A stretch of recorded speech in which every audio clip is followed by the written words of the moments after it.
I was at my annual family barbecue celebrating what I believed was my upcoming 27th birthday when my mother walked over with that warm smile she always wore during gatherings. The smell of grilled burgers filled the backyard, while my cousins played volleyball near the pool.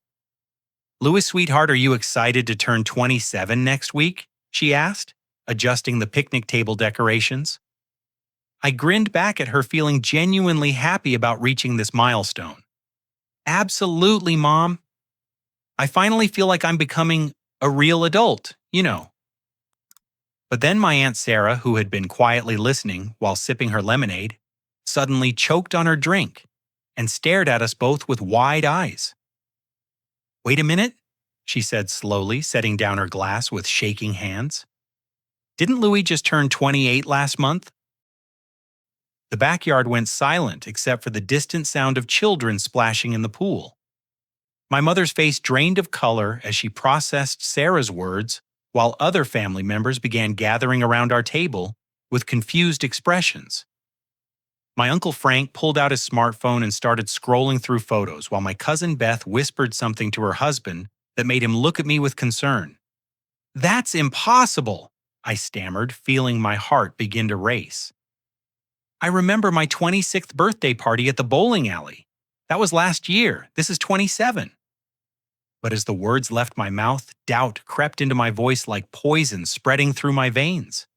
Sarah shook her head vigorously, her silver hair catching the afternoon sunlight.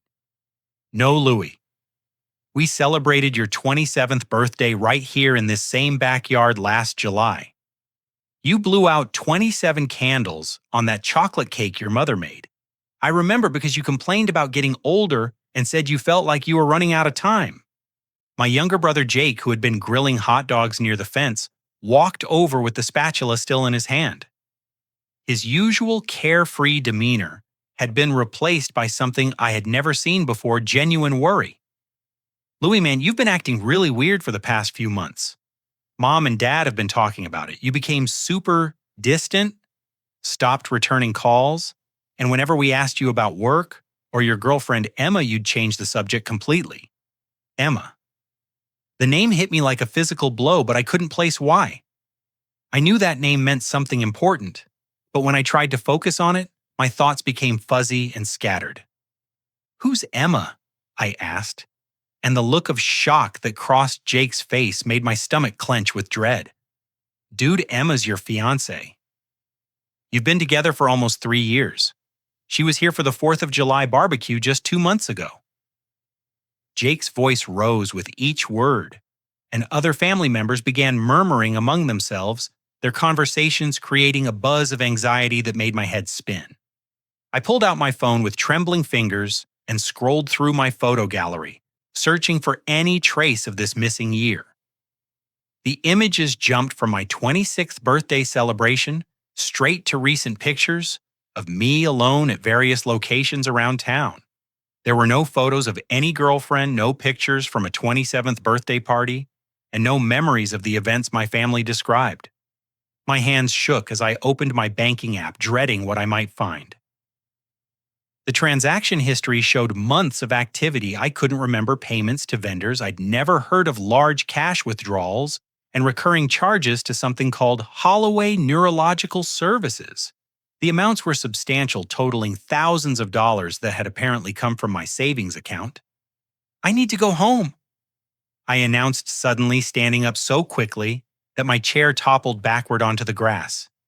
"I need to figure out what's happening to me." My mother reached out and grabbed my arm, her eyes filling with tears. "Louis, sweetie, maybe we should call someone. This isn't normal. People don't just forget entire years of their lives." As I drove home through familiar neighborhoods that somehow felt foreign, my mind raced through possibilities. Had I suffered some kind of accident? Was I having a mental breakdown? The questions multiplied faster than I could process them, each one more terrifying than the last. Back at my apartment, I tore through every drawer, closet, and cabinet searching for clues about this missing year. Hidden in my desk drawer underneath old bills and warranty papers, I found a business card that made my blood run cold, Dr. Patricia Holloway, MD, Neurological Services, specializing in memory disorders and therapeutic intervention. With shaking hands, I dialed the number printed on the card. A professional voice answered after 2 rings. Holloway Neurological Services, this is Jennifer speaking. Hi, this is Lewis Patterson. I think I might be a patient there, but I'm having some memory issues. Could you check if I have any upcoming appointments? There was a pause followed by the sound of typing. Oh yes, Mr. Patterson. You've missed your last 3 appointments. Dr. Holloway has been trying to reach you. Your treatment program was scheduled to continue through the end of this month. Treatment program. The words echoed in my head as I hung up the phone. What kind of treatment could make someone forget an entire year of their life? And more importantly, what had happened to me that was so terrible, I'd apparently chosen to erase it completely. The next morning, I sat in Dr. Holloway's sterile waiting room, surrounded by motivational posters about brain health and recovery. My palms sweated as I gripped the appointment confirmation letter I'd found buried in my email trash folder. When the receptionist called my name, her voice carried a familiarity that unnerved me. Dr. Holloway was a woman in her 50s with kind eyes behind wire-rimmed glasses. But when she saw me, her expression shifted from professional warmth to obvious concern. Louis, I've been worried sick about you. When you stopped showing up for sessions and wouldn't return my calls, I feared the worst. Doctor, I need you to explain everything from the beginning. I don't remember being here before I don't remember you. And I apparently can't remember the last year of my life. My voice cracked as I spoke, the weight of my confusion finally overwhelming me. She sat down across from me and opened a thick file folder that had my name written in bold letters across the tab. Louis, you came to me 14 months ago in severe psychological distress. You were suffering from what you described as the worst trauma of your life, experiencing panic attacks, severe depression, and having suicidal thoughts. You begged me to help you forget. The room seemed to tilt as she spoke. Forget what? You underwent an experimental treatment called selective memory suppression therapy. It's a combination of targeted medication hypnosis and cognitive behavioral modification designed to isolate and suppress specific traumatic memories while leaving the rest of your psychological function intact. She pulled out several documents and spread them across her desk. You signed extensive consent forms acknowledging the risks and potential side effects. I stared at the papers, recognizing my own handwriting, but having no memory of signing them. The forms detailed potential complications, including temporary or permanent memory loss beyond the targeted experiences, personality changes, and difficulty forming new memories. What trauma was so bad that I chose to erase my own memory? I asked, though part of me dreaded the answer.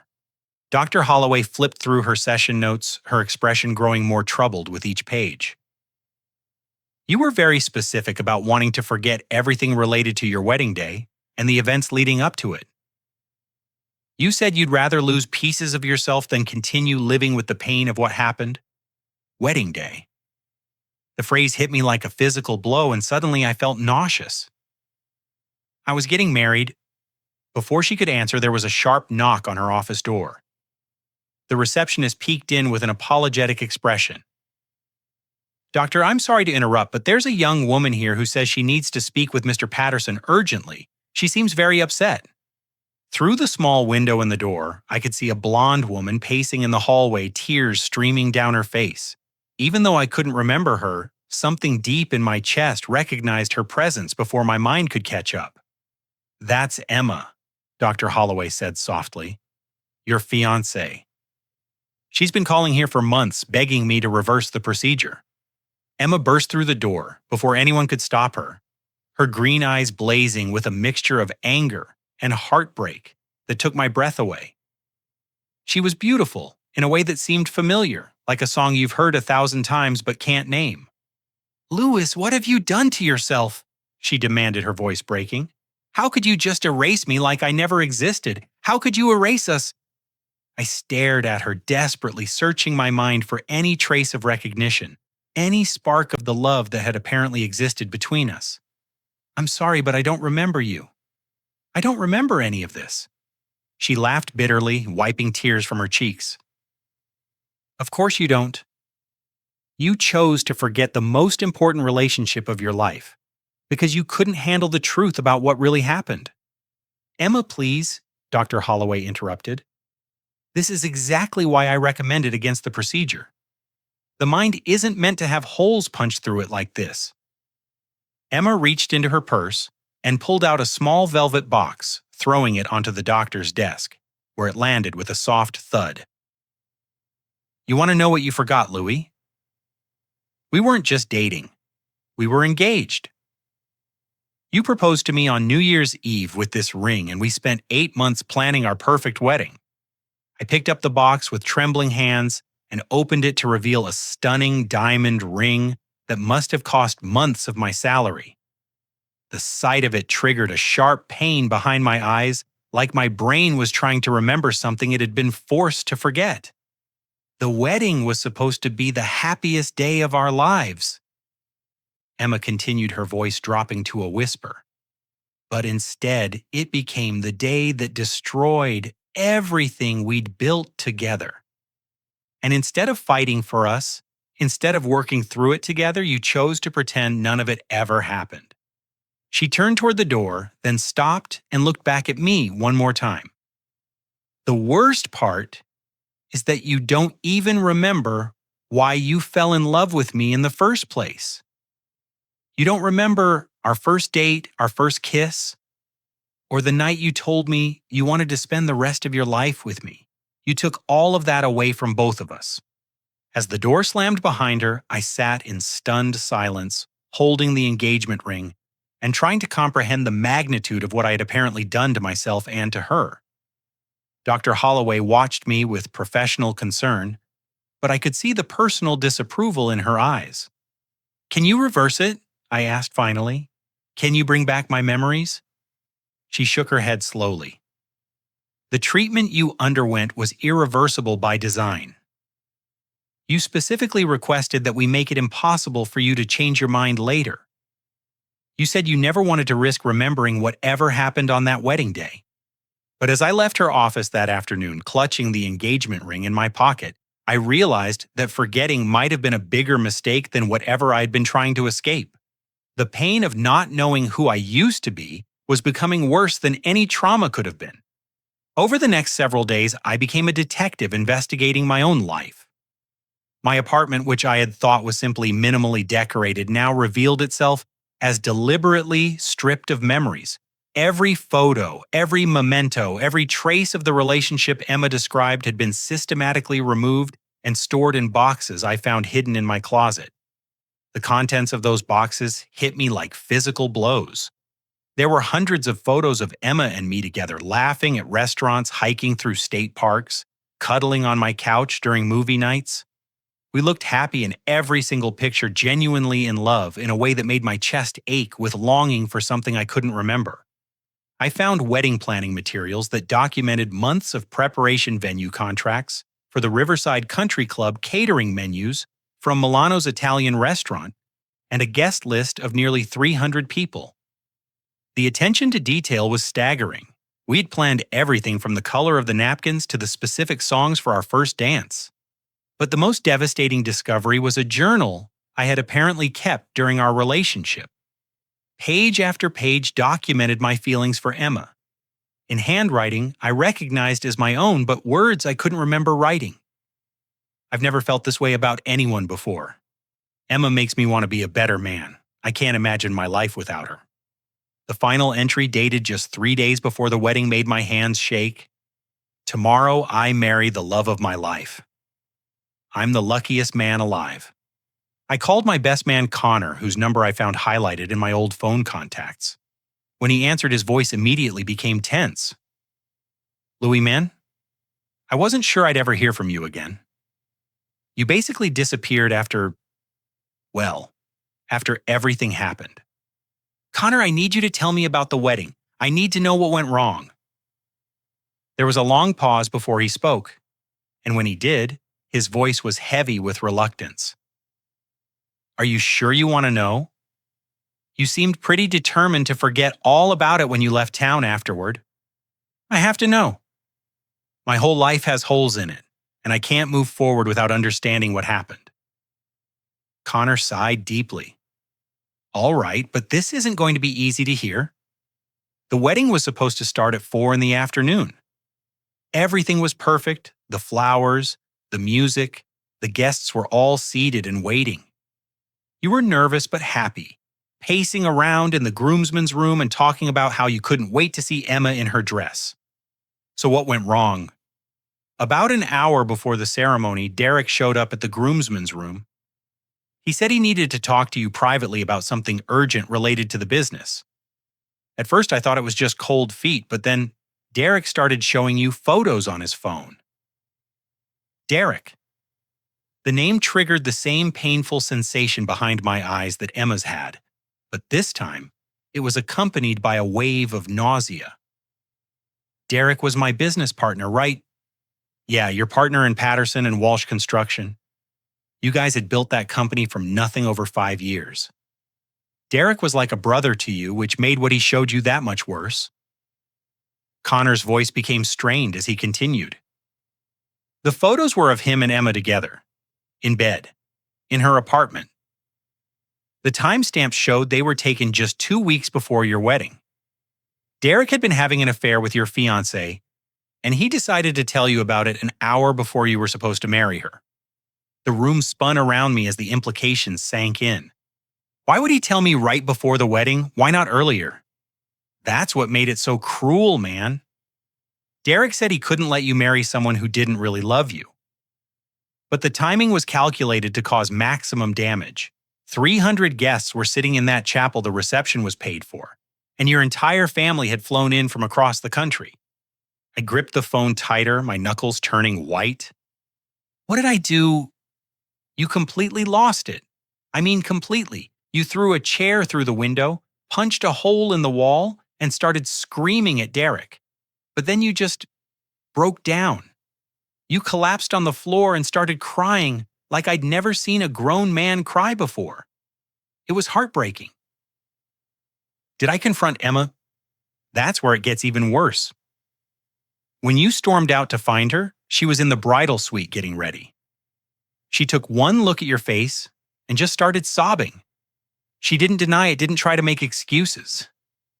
She just kept saying she was sorry over and over again. Connor paused, and I could hear him taking a deep breath.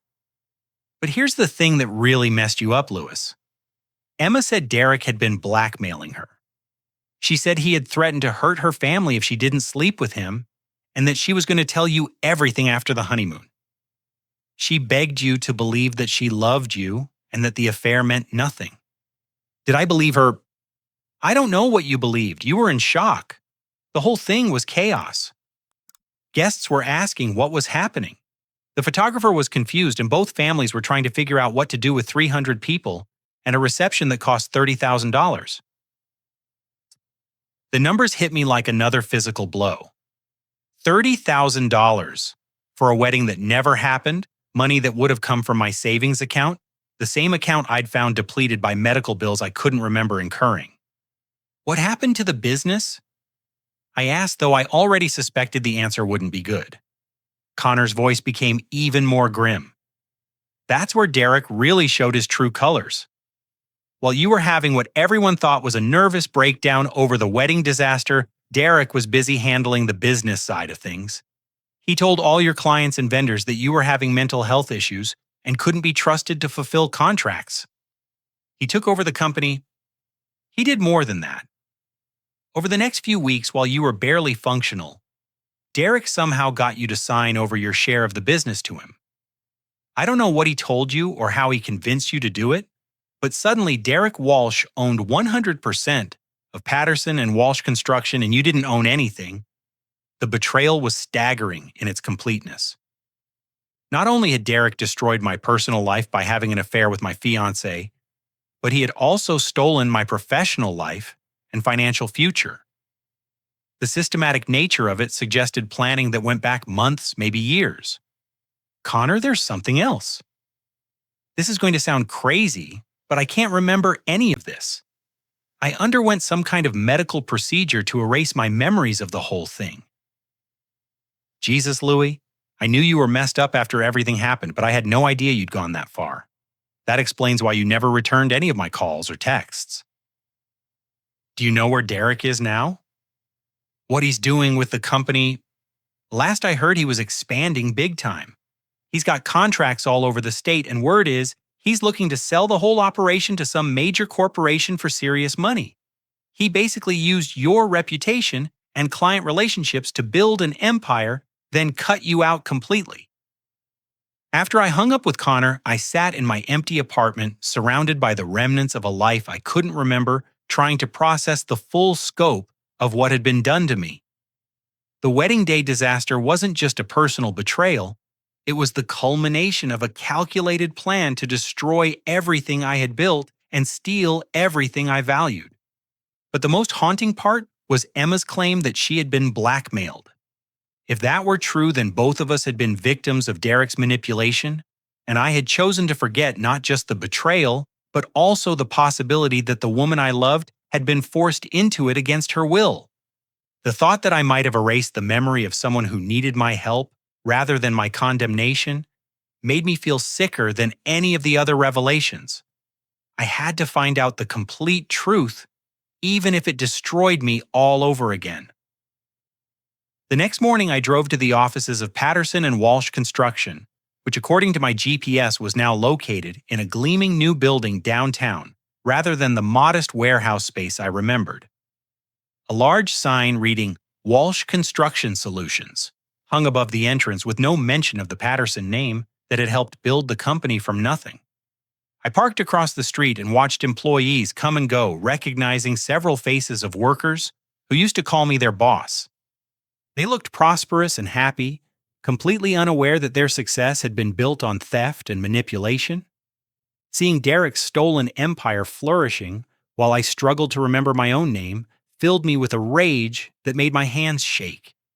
Unable to confront Derek directly without a plan, I decided to investigate the deeper history of his betrayal.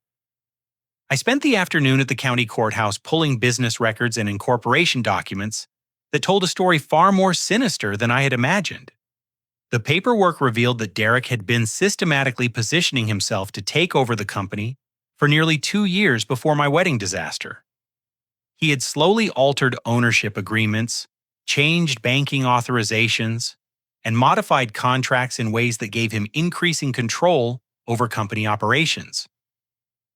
Each change had been small enough to avoid suspicion, but together they formed a comprehensive plan to push me out.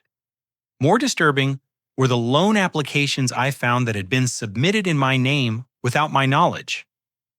Derek had taken out significant lines of credit using the company as collateral, but had structured the paperwork so that I would be personally liable for the debts while he maintained control of the assets.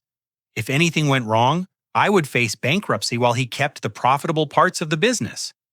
I discovered vendor agreements that Derek had renegotiated without my input, always in ways that increased his personal commissions while reducing my profit share. He had even changed our business insurance policies, making himself the primary beneficiary and removing me from coverage for key partnerships and client relationships I had developed over years of hard work. The pattern was clear. Derek hadn't just stolen my company after my mental breakdown. He had been stealing it piece by piece for years, and the wedding day disaster had simply provided the perfect opportunity to complete his plan.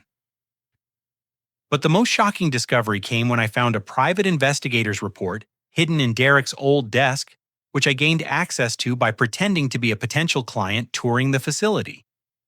The report detailed extensive surveillance of both Emma and me, including photographs of our daily routines, financial records, and even transcripts of private conversations that could only have been obtained through illegal wiretapping. The surveillance revealed that Derek had been monitoring Emma's family situation and had identified her younger brother Tommy as a vulnerability he could exploit. Tommy had been arrested twice for minor drug possession, and the report detailed how Derek had cultivated relationships with corrupt police officers who could make those charges disappear or reappear depending on Emma's cooperation. A timeline in the report showed that Derek had approached Emma 6 months before our wedding, not for a romantic affair, but as part of a systematic blackmail campaign. He had threatened to ensure Tommy faced serious jail time unless Emma provided him with inside information about my business dealings and personal plans. The sexual component of their relationship had been Derek's escalation of the blackmail, not the beginning of it. According to the investigators' notes, Derek had gradually increased his demands from simple information gathering to intimate meetings, always with the threat of destroying her family hanging over Emma's head. Reading those documents, I realized that Emma's tearful confession on our wedding day had been the truth. She hadn't chosen to betray me. She had been coerced into it by someone who understood exactly how to manipulate both of our weaknesses for his own gain. But Derek's plan had extended far beyond just stealing my business and destroying my relationship. I found evidence that he had been spreading rumors about my mental stability throughout our industry for months before the wedding, planting seeds of doubt that would make his takeover seem reasonable rather than criminal. He had told clients that I was struggling with substance abuse, that my judgment was compromised, and that the company needed stronger leadership to remain viable. These lies had been carefully crafted to seem like expressions of concern rather than character assassination, making people believe they were helping by supporting Derek's increased involvement. The most devastating discovery was a series of emails between Derek and Dr. Patricia Holloway that revealed the true scope of his manipulation. Derek hadn't just been a passive beneficiary of my decision to undergo memory suppression therapy. He had actually researched the procedure and recommended Dr. Holloway to me specifically because her experimental treatment would ensure my memories could never be recovered. In the emails, Derek had provided Dr. Holloway with detailed information about my psychological state and had even suggested specific approaches that would make me more likely to consent to irreversible memory loss. He had essentially coached my doctor on how to convince me to permanently erase the evidence of his crimes from my own mind. The final piece of evidence I found was a contract showing that Derek was indeed planning to sell the company to Consolidated Construction Corporation for $12.8 million. The sale was scheduled to close in just 6 weeks, after which Derek planned to disappear with money that should have been split between us as equal partners. As I drove home that evening with a car full of copied documents, I realized that Derek's betrayal wasn't just personal revenge or simple greed. It was a sophisticated criminal enterprise that had destroyed multiple lives and stolen millions of dollars. He had turned my love for Emma against both of us, used my trust against me, and even corrupted my medical treatment to cover his tracks. But now I knew the truth, and Derek had made one crucial mistake. He had assumed that erasing my memory would make me disappear forever. Instead, it had simply given me the time and distance I needed to see his crimes objectively without the emotional devastation that had originally broken me. The man who had chosen to forget was gone, but the man who remained was going to make sure that justice was served no matter how long it took or what it cost. Despite Dr. Holloway's strong warnings about the dangers of memory recovery after suppression therapy, I knew I couldn't move forward without understanding every detail of what Derek had done to Emma and me. The partial evidence I had gathered painted a horrifying picture, but I needed the complete truth if I was going to build a case strong enough to bring him down. Dr. Holloway reluctantly agreed to attempt memory recovery after I threatened to seek help from less qualified practitioners who might cause permanent brain damage. This procedure is extremely risky, she warned as she prepared the combination of medications and hypnosis techniques required to crack through the mental barriers she had helped create. The memories you suppressed were traumatic enough to drive you to suicidal thoughts. Recovering them all at once could trigger a complete psychological breakdown. I'm already broken, I told her. The difference is that now I know it wasn't my fault. The memory recovery process was unlike anything I could have imagined. As Dr. Holloway guided me through the hypnotic state, images and sensations began flooding back in chaotic waves that made my head feel like it was splitting apart. But gradually, the fragments began forming coherent pictures of the months leading up to my wedding. I remembered the first time Emma had seemed distant and nervous about 4 months before our wedding day. She had started canceling our dinner dates, claiming she was working late or feeling sick, but I could tell something was troubling her deeply. When I pressed her about it, she would burst into tears and insist that everything was fine, that she was just stressed about wedding planning. The recovered memories revealed Derek's gradual escalation of his control over both our lives. I remembered him showing up at our apartment unexpectedly, always with some business excuse, but staying to chat with Emma whenever I had to take phone calls or handle paperwork. At the time, I'd been grateful that my business partner was making an effort to befriend my fiancée. I remembered the night Emma came home with a bruise on her wrist that she claimed came from bumping into a door at work. The memory now carried sinister implications that my trusting past self had never considered. Derek had been using physical intimidation alongside his other tactics. The most painful recovered memory was of Emma's desperate attempt to warn me about Derek just 2 weeks before our wedding. She had asked me to meet her for lunch at our favorite restaurant, and I could see she had been crying. "Louis, there's something I need to tell you about Derek," she had begun. But before she could continue, Derek himself had appeared at our table, as if by coincidence. "Hope you don't mind if I join you," Derek had said with his characteristic charm, sliding into the booth beside Emma. "I was just in the neighborhood and saw you two through the window." I watched Emma's face crumble as Derek's presence silenced whatever confession she had been planning to make. He had spent the lunch talking about wedding details and business plans, effectively preventing Emma from speaking privately with me. When I recovered that memory, I realized it hadn't been a coincidence at all. Derek had been monitoring our communications and knew exactly when Emma was planning to expose him. Other recovered memories revealed the pharmaceutical component of Derek's manipulation that Dr. Holloway's investigator had documented. I remembered Derek suggesting I see a doctor about my pre-wedding stress and recommending a specific physician who prescribed anxiety medications that seemed to make my thinking cloudier rather than clearer.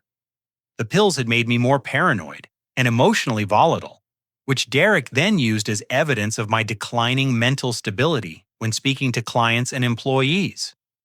I remembered conversations where Derek would subtly suggest that I seemed overwhelmed by responsibilities, that perhaps he should handle more of the day-to-day business decisions until after the wedding stress passed. But the most devastating recovered memory was of the conversation Derek and I had in his truck just 3 days after my wedding disaster. I had been barely functional, surviving on a combination of alcohol and sleeping pills, when Derek showed up at my apartment with what he claimed was a solution to my problems. "Louis, buddy, I've been thinking about everything that's happened, and I want to help you start fresh," he had said with apparent sincerity. "Why don't you let me buy out your share of the company? You can take the money, get away from all these bad memories, and start over somewhere new." In my chemically impaired and emotionally destroyed state, Derek's offer had seemed like a lifeline. I remembered signing papers without reading them carefully, trusting my partner to treat me fairly, even as my world collapsed around me. The recovered memory revealed that Derek had paid me roughly 20% of what my share of the company was actually worth, and I had been too broken to question the numbers. The memory recovery also revealed the truth about Dr. Holloway's role in Derek's plan. I remember Derek visiting me in the hospital after my suicide attempt, expressing concern about my mental state and suggesting that I might benefit from a specialist who dealt with severe trauma. He had specifically recommended Dr. Holloway's experimental memory suppression therapy as a way to give me a fresh start without the pain. I realized that Derek had researched the procedure extensively and had chosen Dr. Holloway because her treatment was irreversible. He hadn't been trying to help me heal, he had been trying to ensure that I could never testify against him or reclaim what he had stolen. But the most important recovered memory was of Emma's final attempt to contact me before I underwent the memory suppression therapy. She had somehow gotten past Derek's surveillance and had called me from a payphone outside the city. "Louis, please listen to me," she had sobbed into the phone. "Derek forced me to do everything. He has photos of Tommy with drugs that aren't his. And he has police friends who will make sure Tommy goes to prison unless I do what Derek wants. I never wanted to hurt you. I love you more than my own life." I remembered hanging up on her, convinced that her confession was just another manipulation designed to ease her guilt. The irony was devastating in my determination to forget the lies I thought she had told me. I had also erased the truth she had desperately tried to share. As Dr. Holloway brought me out of the hypnotic state, I was overwhelmed by the completeness of Derek's betrayal, but also by the realization that Emma had been as much a victim as I had been. She had sacrificed her own happiness and our relationship to protect her brother from Derek's threats, and I had responded by cutting her out of my life completely. The recovered memories provided me with the final pieces of evidence I needed to build a case against Derek. But they also revealed the true cost of my choice to forget. In trying to escape the pain of betrayal, I had abandoned the woman I loved when she needed my support the most. But now I knew everything, and I finally had the power to make things right for both of us. Armed with recovered memories and a car full of documentary evidence, I began planning Derek's downfall with the same systematic approach he had used to destroy my life. But first I needed to rebuild the alliance with Emma that Derek had worked so hard to break apart. I found her working as a waitress at a diner across town, a job that was far below her qualifications as a certified public accountant. When she saw me walk through the restaurant door, her face went through a series of emotions: surprise, hope, fear, and finally resignation. "If you're here to blame me for everything again, I can't handle it right now," she said quietly, not making eye contact as she wiped down the counter with shaking hands. "I'm here to apologize," I replied, and the dishcloth froze in her grip. "I recovered my memories, Emma. I know what Derek did to you, and I know that you tried to warn me. I'm sorry I didn't believe you when it mattered." She looked up at me with tears already forming in her eyes. "You remember? I remember everything. The blackmail, the threats against Tommy, the way Derek manipulated both of us. And I remember that you loved me enough to sacrifice your own happiness to protect your family." Emma broke down completely, months of suppressed grief and guilt pouring out in heaving sobs that made other diners turn to stare. I helped her to a corner booth where we could talk privately, and she told me about the hell Derek had put her through, even after I disappeared from her life. "He didn't stop with destroying our relationship," she explained through her tears.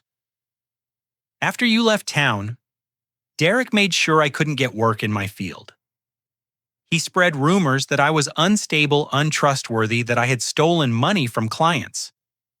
Every accounting firm in the city knew my name as someone to avoid hiring." "What about Tommy? Is he safe now?" Emma's expression darkened. "Derek kept his word about protecting Tommy from the drug charges, but only because he found new ways to control our family. He got Tommy a job with his construction company, but it's basically indentured servitude. Tommy works for half the wages of other employees, and Derek makes it clear that any attempt to quit or complain will result in those old charges reappearing." The scope of Derek's ongoing cruelty was staggering. He hadn't just stolen my business and destroyed my relationship, he had created an entire system of control that kept his victims trapped and silent, even after achieving his primary goals. "There's something else," Emma continued. "Derek has been pressuring me to sign papers claiming that you were mentally unstable before the wedding, that you had been abusive to me, and that the business sale was necessary to protect employees from your dangerous behavior. He wants me to provide testimony that would make it impossible for you to ever challenge what he's done. Have you signed anything?" "Not yet, but he's threatening to have Tommy arrested on new charges if I don't cooperate by the end of this month. He says he has friends in the police department who can plant evidence that will send Tommy to prison for years." As we talked, I realized that Derek was preparing for the possibility that I might recover my memories and seek justice.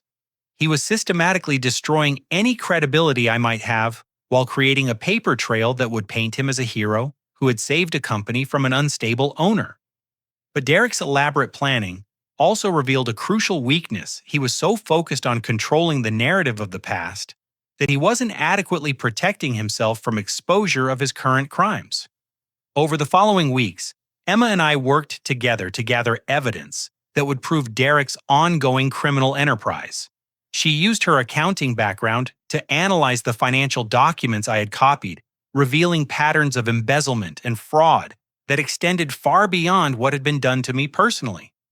We discovered that Derek had been systematically overcharging clients, billing for work that was never completed, and using inferior materials while charging premium prices. The profits from these scams were being funneled into offshore accounts that Derek had established under false identities. Emma also helped me contact other victims of Derek's schemes. We found former employees who had been fired after discovering evidence of fraud, clients who had been threatened when they complained about substandard work, and suppliers who had been forced to provide kickbacks in exchange for contracts. The most important ally we recruited was Connor, my former best man, who had maintained relationships with several key employees at Derek's company. Connor helped us document Derek's current plans, including his intention to complete the $12.8 million sale to Consolidated Construction Corporation and then disappear to a country without extradition treaties. But the breakthrough came when Emma discovered that Dr. Holloway had been keeping detailed records of her interactions with Derek, including recordings of phone calls where he had coached her on how to manipulate me into accepting irreversible memory suppression. Dr. Holloway had apparently been documenting everything as protection against potential malpractice lawsuits, never realizing that her records would provide crucial evidence of criminal conspiracy. "I've been carrying this guilt for months," Dr. Holloway confessed when we confronted her with Derek's emails. "I knew something wasn't right about his involvement in your case, but I convinced myself that I was helping you heal. When I realized what he had really done, I was too afraid of losing my practice to come forward. With Dr. Holloway's cooperation, we had evidence of conspiracy, fraud, blackmail, and a host of other felonies that would be impossible for Derek to explain away. But we also discovered that time was running out faster than we had realized. Connor informed us that Derek had moved up the timeline for his sale to the corporation and was planning to complete the transaction in just 10 days rather than the 6 weeks we had originally expected. Once that money changed hands and Derek disappeared, recovering it would be nearly impossible. "We have to move now," Emma said, as we reviewed our evidence one final time. "Derek has spent years building this criminal empire, but he's about to make the mistake that brings it all crashing down." I looked at the woman I had once been engaged to marry, the woman I had abandoned when she needed me most, and felt a surge of determination that was stronger than any emotion Derek's manipulation had ever inspired. "Then let's finish this," I said. "It's time Derek learned what it feels like to lose everything." The morning Derek planned to finalize his $12.8 million sale to Consolidated Construction Corporation, federal agents were waiting for him in the conference room where he expected to sign papers and disappear with his stolen fortune. Emma and I watched from across the street as FBI vehicles surrounded the building, and Derek was led out in handcuffs, his face showing the same shock and betrayal he had inflicted on so many others. The investigation that followed revealed the true scope of Derek's criminal enterprise. Federal prosecutors discovered that he had defrauded clients out of more than $3 million through inflated contracts and substandard work. His tax evasion schemes had cost the government an additional $2 million in lost revenue. The blackmail and coercion of Emma and her family constituted multiple felonies, as did his manipulation of my medical treatment and theft of my business. But perhaps the most satisfying moment came when Derek's network of corrupt associates began turning on each other to secure plea bargains. The police officers who had helped him threaten Tommy were arrested. The suppliers who had provided kickbacks were charged with conspiracy, and even some of his construction employees faced charges for knowingly participating in fraud. Dr. Holloway's cooperation with federal investigators resulted in reduced charges for her, but she still faced professional sanctions that ended her career. In a strange way, I felt sorry for her. She had been another victim of Derek's manipulation, someone whose desire to help had been twisted into participation in his crimes. The trial lasted 3 months, during which Emma and I testified about the systematic destruction of our lives and the lives of others. Seeing Derek in the defendant's chair reduced from the confident manipulator he had once been to a desperate man facing decades in prison provided a sense of closure that no amount of therapy could have achieved. Derek was ultimately sentenced to 25 years in federal prison for conspiracy, fraud, money laundering, and a host of other charges. The judge specifically noted the calculated cruelty of his crimes and the lasting damage he had inflicted on his victims' lives. The financial restitution process was complex, but I ultimately recovered not just my original investment in our company, but also my share of the profits Derek had stolen over the years.